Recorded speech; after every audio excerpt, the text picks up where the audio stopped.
নমস্কার বন্ধুরা, সুবলয় রান্নার ঘরে আপনাদের স্বাগত। আজ বানাবো আমি ইলিশ মাছের ঝোল বেগুন দিয়ে। নিয়েছি 4 পিস ইলিশ মাছ আছে, একটা বেগুন, একটা আলু আছে, এখানে আদা বাটা, জিরে গুঁড়ো আছে, 5টা কাঁচা লঙ্কা, হলুদ গুঁড়ো নিয়েছি। প্রথমে আমি লবণ আর হলুদ মেখে মাছটাকে ভেজে নেব। তেলটা গরম হয়ে গেছে, মাছটা ছেড়ে দেবো। আমার সব মাছ দেওয়া হয়ে গেছে। মাছটা আমি উলট পালট করে ভেজে নেব। ইলিশ মাছটা তো বেশি ভাজা যায় না আমি জানি, কিন্তু আমি লাল করেই ভাজি।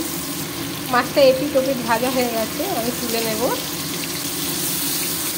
মাছগুলো বের করে নেব।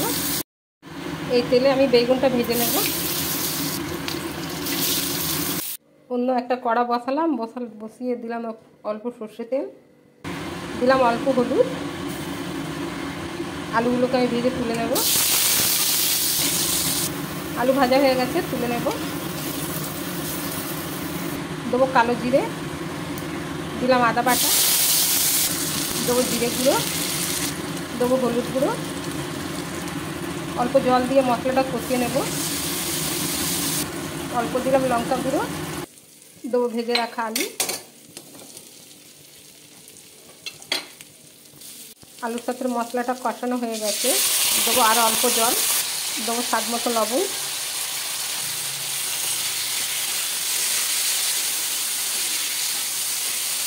মশলাটা কষানো হয়ে গেছে, তেল বেরিয়ে এলো, দিয়ে দেবো জল সেদ্ধ হওয়ার জন্য আলু।